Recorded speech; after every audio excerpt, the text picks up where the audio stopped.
اعوذ باللہ من الشیطان الرجیم بسم اللہ الرحمن الرحیم۔ جہاں تک نماز کا ذکر ہے تو وہ تو مکی صورتوں میں اس کا بے تحاشا مرتبہ ذکر موجود ہے، لیکن یہاں جو ہے معاملہ صوم، اس سے پہلے مکی دور میں صوم کا کہیں کوئی تذکرہ ہی نہیں، نہ عربوں میں اس کا رواج تھا۔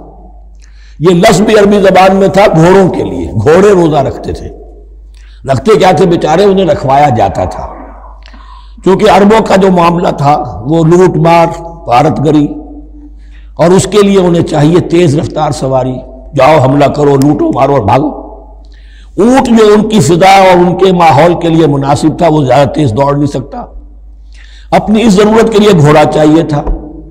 گھوڑے میں عرب کا سخت موسم برداشت کرنے کی عادت نہیں، نازک جانور ہے، وہ پیاسا تو نہیں رہ سکتا 7 دن تک جیسے کہ اونٹ رہ سکتا ہے، بھوکا نہیں رہ سکتا، وہ لو کے تھپیڑے نہیں برداشت کر سکتا، لہذا عرب اس کو رکھواتے تھے روزہ۔ کھانا پینا بند کیا اور اس کے جو ہے منہ کر کے کھڑے ہو گئے جب گرم تیز ہوا چل رہی ہے، خود تو اپنے آپ کو لپیٹ لیا اپنے گھٹنے میں، غترہ کہلاتا ہے وہ جو بھی کپڑا اوپر ہوتا ہے، اور وہ اس گھوڑے کو جو ہے وہ ساری آگ اس پر برس رہی ہے تاکہ اس میں عادت پیدا ہو جائے جھیلنے کی، برداشت کرنے کی۔ تو جنگ کے موقع پر کہیں یہ دغا نہ دے جائے، اگر یہی ہمت ہار گیا تو اس کا تو کیا گیا جائے گا، تو اصل میں سوار ہے جو مارا گیا۔ یہ روزہ ان کے ہاتھ تھا، لیکن جب حضور آئے مدینے میں تو یہاں یہود میں روزے کا رواج تھا۔ وہ ایک تو عاشورہ کا روزہ رکھتے تھے، اس لیے کہ وہ تاریخ تھی جس میں کہ نجات ملی تھی بنی اسرائیل کو فرعونیوں سے۔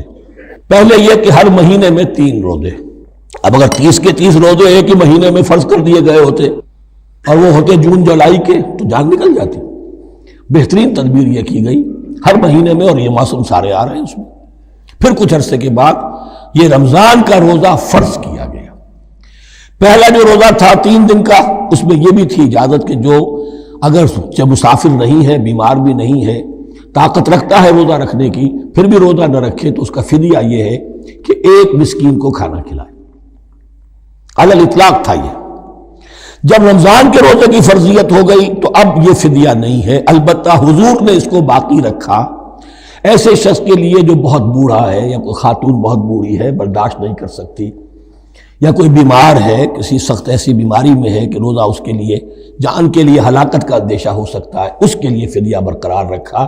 عام طور پر صحت مند شخص جو مسافر بھی نہ ہو اس کے لیے یہ رعایت ختم ہو گئی۔ یہ ہے ان آیات کی تعبیر جس پر میں پہنچا ہوں، اور بہت پہلے پہنچ گیا تھا، لیکن چونکہ اکثر مفسرین نے یہ بات نہیں لکھی ہے تو میں جھجکتا رہا، لیکن بعد میں مجھے معلوم ہوا کہ مولانا انور شاہ کاشمیری رحمۃ اللہ علیہ کی رائے یہی ہے، تو مجھے اعتماد ہو گیا، اور پھر مجھے اس کا ذکر جو ہے یہ تفسیر کبیر میں امام راضی کے ہاں بھی مل گیا کہ متقدمین کے ہاں یہ رائے موجود تھی کہ پہلی 2 آیتیں جو ہیں اس روزے سے متعلق، یہ رمضان کے روزے سے متعلق نہیں ہے، بلکہ وہ 3 ہر مہینے کی 13، 14 اور 15 ایام 20 کے روزے حضور نے بعد بھی رکھے ہیں نفلاً، لیکن شروع میں یہ 3 روزے رکھنے کا حکم دیا گیا تھا۔ پہلی 2 آیتیں اس 6 آیتوں پر مشتمل رکوع، اور یہ ایک عجیب مقام ہے۔ قرآن مجید کے احکام بہت دفعہ ہے، نماز کے احکام قرآن میں بہت دفعہ ہیں، کہیں وضو کا ہے، کہیں تیمم کا ہے، کہیں اور نماز خوف کا ہے، مختلف جگہوں پر، لیکن صوم کی عبادت پر یہ 6 آیات کامل ہیں، مکمل ہیں، اس کی حکمت، اس کی غرض و غایت، اس کے احکام سب کے سب اس میں آ گئے۔ اب پہلی 2 آیتیں کون سی ہیں؟ یا ایھا الذین آمنوا کتب علیکم الصیام کما کتب علی الذین من قبلکم لعلکم تتقون، اے ایمان والو تم پر بھی فرض کیا گیا روزہ رکھنا جیسے کہ فرض کیا گیا تھا تم سے پہلوں پر، تاکہ تمہارے اندر تقویٰ پیدا ہو جائے۔ وہ جنگ کے لیے کرواتے تھے گھوڑوں کو تیار، تمہیں تقویٰ کے لیے اپنے آپ کو تیار کرنا ہے، بھوک کو قابو میں رکھ سکو، شہوت کو قابو میں رکھ سکو، پیاس کو برداشت کر سکو۔ اللہ کی راہ میں جنگ کے لیے تمہیں نکلنا ہوگا، اس میں بھوک بھی آئے گی، پیاس بھی آئے گی، اپنے آپ کو تیار کرو جہاد کے لیے۔ اور یہ بات واضح ہو جائے گی، اگلے رکوع سے قتال کی بحث شروع ہو جائے گی۔ روزے کی یہ گفتگو ہو رہی ہے تمہیداً قتال کے لیے، جیسے گھوڑوں کو تیار کیا جاتا تھا، صوم رکھوایا جاتا تھا قتال کے لیے۔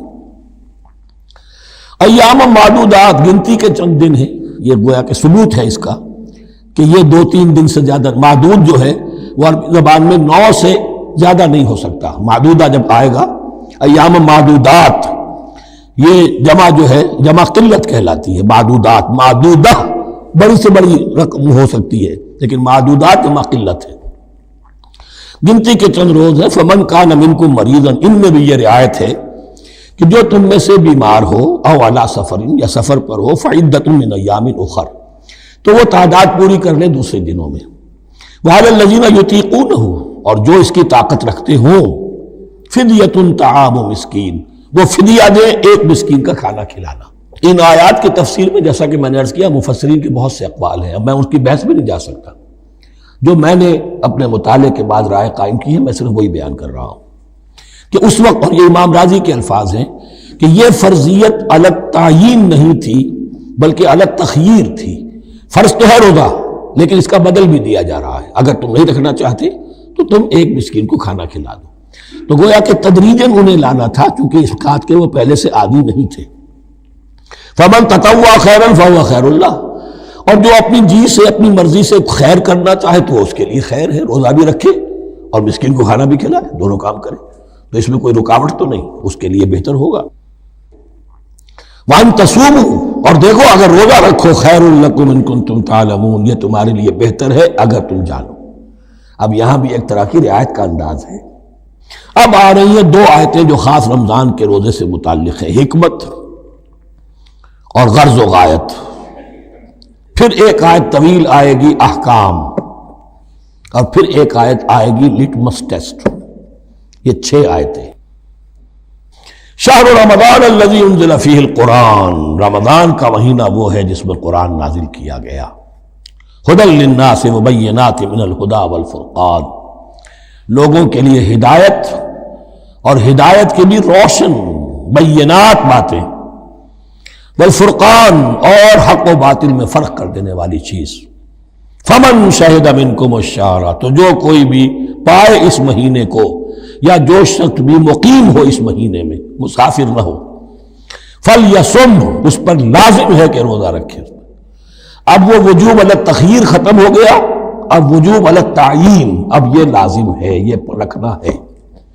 ایک رعایت باقی رکھی، ومن کان مریضا او علی سفر فعدۃ من ایام اخر، جو بیمار ہے یا یہ کہ سفر پر ہے وہ تعداد پوری کر لے دوسرے دن میں.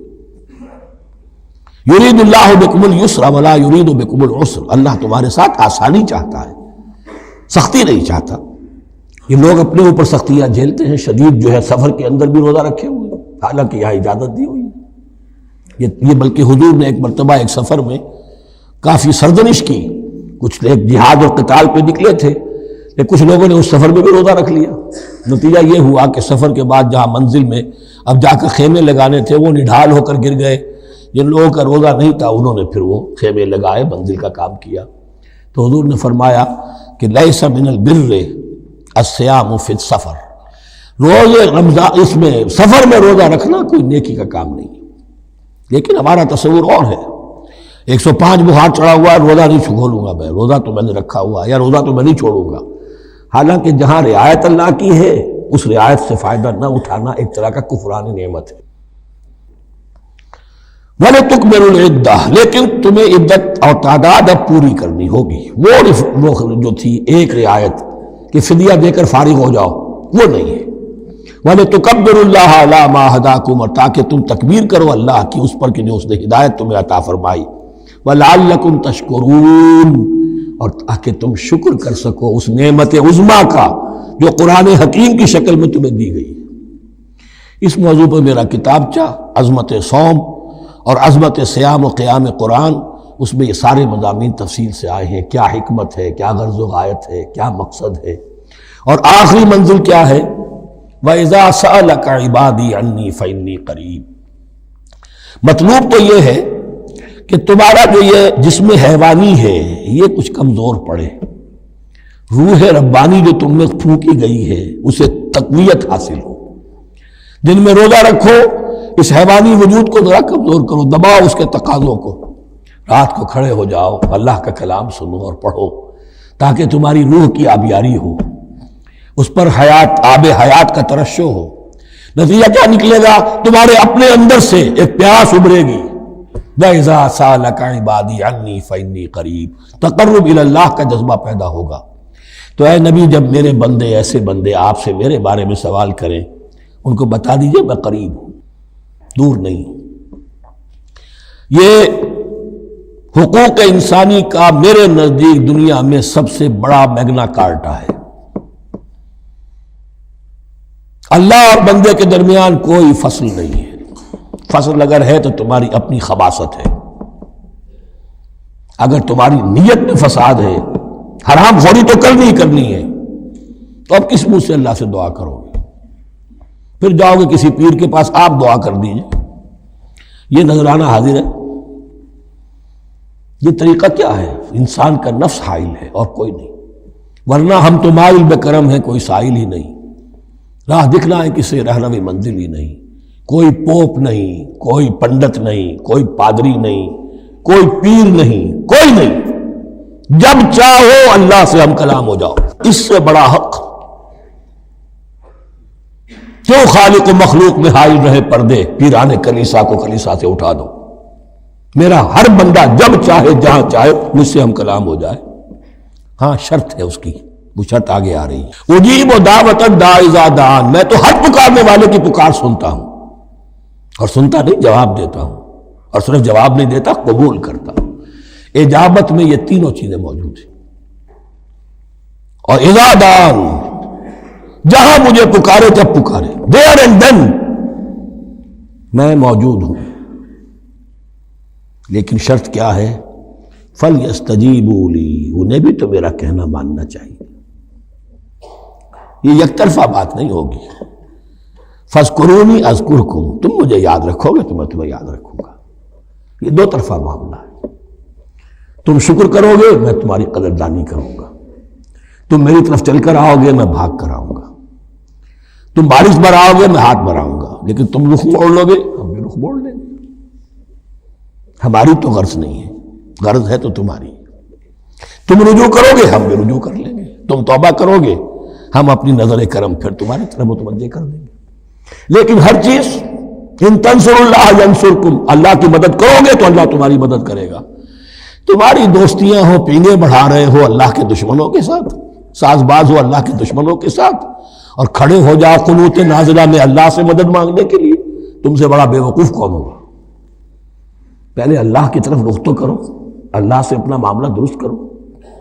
ہاں اس میں کوئی یہ شرط نہیں ہے کہ پہلے ولی کامل اس وقت توبہ کرو خلوص نیت سے اور سارے پردے ہٹ جائیں گے، لیکن خلوص نیت کے ساتھ توبہ۔ وَإِذَا سَأَلَكَ عِبَادِي عَنِّي فَإِنِّي قَرِيبٌ أُجِيبُ دَعْوَةَ الدَّاعِ إِذَا دَعَانِ فَلْيَسْتَجِيبُوا لِي وَلْيُؤْمِنُوا بِي لَعَلَّهُمْ يَرْشُدُونَ أُحِلَّ لَكُمْ لَيْلَةَ الصِّيَامِ الرَّفَثُ إِلَىٰ نِسَائِكُمْ۔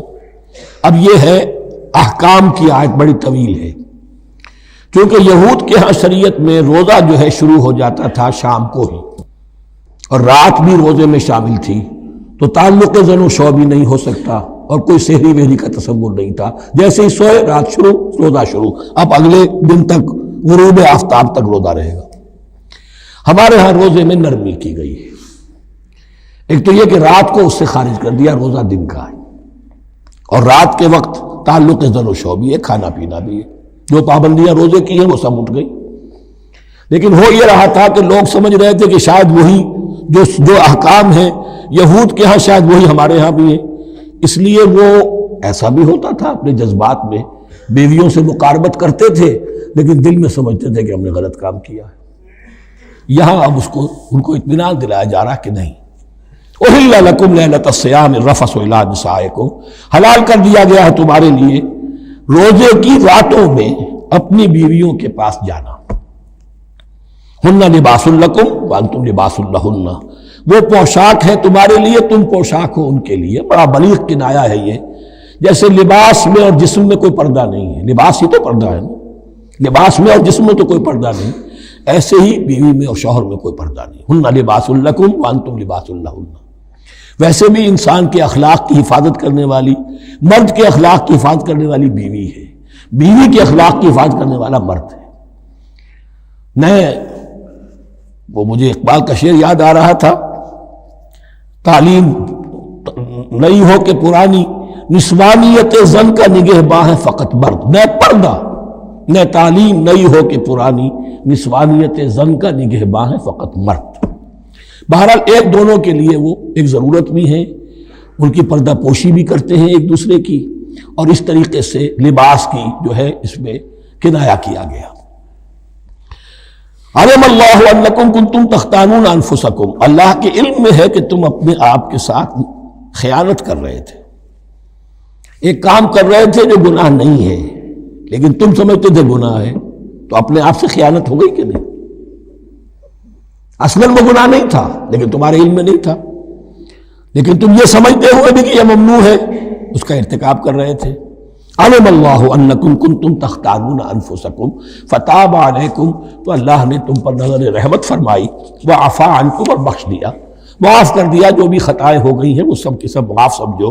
فالآن باشروہن، اب ان کے ساتھ جو بھی تعلق ضرور شے ہے وہ قائم کرو، وابتغوا ما کتب اللہ لکم، اور تلاش کرو، حاصل کرو جو کچھ اللہ نے تمہارے لیے لکھ دیا ہے۔ کیا لکھ دیا؟ ایک تو اولاد تعلق ضرور شو میں، اور ایک سکون ہے کہ جو اللہ تعالیٰ نے اس میں رکھا ہے، لِتَسْكُنُوا إِلَيْهَا، قرآن مجید میں یہ الفاظ آئے، ایک تسکین ہے، سکون ہے، اعصاب کا تناؤ جو ہے وہ اس کے بعد جو ہے اس کے اندر ایک سکون کی کیفیت پیدا ہو جاتی ہے۔ اور یہی اس میں حکمت ہے کہ حضور اپنے ہر سفر میں ہم ایک زوجہ محترمہ کو ضرور ساتھ رکھتے تھے، اس لیے کہ قائد کو، سپہ سالار کو کسی وقت بڑی ایسی یعنی پریشان کو صورتحال میں فیصلے کرنے پڑتے ہیں، جذبات پر دباؤ ہوتا ہے اور اعصاب پر دباؤ ہوتا ہے، تو ساتھ اگر کوئی اہلیہ بھی موجود ہو تو اس میں، اور اس کے بہترین مواقع سیرت میں آئے ہیں، وہ پھر کسی وقت میں بیان کروں گا۔ وَابْتَغُوا مَا كَتَبَ اللَّهُ لَكُمْ وَكُلُوا وَاشْرَبُوا حَتَّى يَتَبَيَّنَ لَكُمُ الْخَيْطُ الْأَبْيَضُ مِنَ الْخَيْطِ الْأَسْوَدِ مِنَ الْفَجْرِ، اور کھاؤ اور پیو یہاں تک کہ واضح ہو جائے تمہارے لیے سفید دھاری فجر کی سیاہ دھاری سے، یعنی یہ پاؤ پھٹنے کے لیے استعارہ ہے کہ جب سفیدہ نمایاں ہوتا ہے ایک لکیر کی طرح، پاؤ پھٹ گئی، اس وقت تک کھانے پینے کی چھوٹ ہے، سحری جو ہے آپ کر سکتے ہیں، بلکہ کلو واشربو، کھاؤ اور پیو، اور اس کی حدیث میں تاکید آئی ہے، اور یہ بھی فرمایا ہمارے اور یہود کے روزے کے مابین سحری جو ہے وہ فرق ہے۔ تسحروا فإن فی السحور برکہ، سحری ضرور کیا کرو اس لیے کہ سحری میں برکت ہے۔ ثم اتموا الصیام الی اللیل، پھر رات تک روزے کو پورا کرو۔ اب رات تک میں اکثر فقہا کے نزدیک غروب آفتاب مراد ہے، اہل تشیع اس سے ذرا آگے جاتے ہیں کہ رات کا لفظ آیا ہے تو ذرا اور غروب آفتاب پر چند منٹ گزر جائے، لیکن ہمارے اہل سنت کے ہاں غروب آفتاب جو ہے وہی گویا کہ یہ اس کی غایت ہے۔ وَلَا تُبَاشِرُوهُنَّ وَأَنْتُمْ عَاكِفُونَ فِي الْمَسَاجِدِ، لیکن یہ رعایت جو تمہیں دی جا رہی ہے اس میں ایک استثناء ہے، جب تم معتکف ہو مسجدوں میں تو پھر اپنی بیویوں سے کوئی تعلق قائم نہ کرو۔ وَلَا تُبَاشِرُوهُنَّ، مت ان سے مباشرت کرو، وَأَنْتُمْ عَاكِفُونَ فِي الْمَسَاجِدِ، جبکہ تم مسجدوں میں اعتکاف میں ہو، آخری عشرے میں جو اعتکاف ہوتا ہے۔ تِلْكَ حُدُودُ اللَّهِ فَلَا تَقْرَبُوهَا، یہ اللہ کی حدود ہے، ان کے قریب مت جاؤ۔ بعض جگہ پر آتا ہے فَلَا تَعْتَدُوهَا، ان حدود کو عبور نہ کرو، ان سے تجاوز نہ کرو۔ تو حرام تو یہی شے ہوگی کہ حدود سے تجاوز کیا جائے، لیکن احتیاط اس میں ہے to keep at a safe distance, ذرا دور رہو، آخری حد تک چلے جاؤ گے تو اندیشہ ہے کہ کہیں اس حد کو کراس نہ کر جاؤ۔ فَلَا تَقْرَبُوهَا، اللہ کے حدود سے ذرا ایک سیف ڈسٹینس کے اوپر رہنا ضروری ہے۔ كَذَلِكَ يُبَيِّنُ اللَّهُ آيَاتِهِ لِلنَّاسِ، اسی طرح اللہ تعالیٰ واضح کرتا ہے اپنی نشانیاں لوگوں کے لیے، لعلہم یتقون، تاکہ وہ تقوی کی روش اختیار کر سکے، بچ سکے۔ اب وہ لٹمس ٹیسٹ والی آیت آ گئی، تقوی کا ٹیسٹ کیا ہے؟ روزہ اس لیے فرض کیا کہ تقوی پیدا ہو جائے، یہ سارے احکام تمہیں دیے جا رہے ہیں تاکہ تمہیں تقوی پیدا ہو جائے، ٹیسٹ کیا ہے؟ تقوی کا لٹمس ٹیسٹ عقل حلال، یہ نہیں ہے کوئی نیکی نہیں۔ وَلَا تَأْكُلُوا أَمْوَالَكُمْ بَيْنَكُمْ بِالْبَاطِلِ، اپنے مال آپس میں باطل طریقوں سے ہڑپ نہ کرو۔ وَتُدْلُوا بِهَا إِلَى الْحُكَّامِ، اور اپنے مال کو ذریعہ نہ بناؤ حکام تک پہنچنے کا، لتاکلوا فریقا من اموال الناس بالاسم، تاکہ تم لوگوں کے مال کو ہڑپ کر سکو گناہ کے ساتھ، وانتم تعلمون، اور تم اس کو جانتے بوجھتے کر رہے ہو۔ جو شخص اس معیار سے تو اس سے باز آ گیا وہ ہے متقی، یہ لسٹ پر ٹیسٹ ہے۔ ورنہ نمازوں کی تعداد، روزوں کی تعداد اور حرام کھانا تو تقویٰ نہیں۔ یہ میں حیران ہوتا ہوں کہ اب اس پر کبھی غور نہیں کیا ہے لوگوں نے کہ یہ آیت کہاں سے آ گئی درمیان میں۔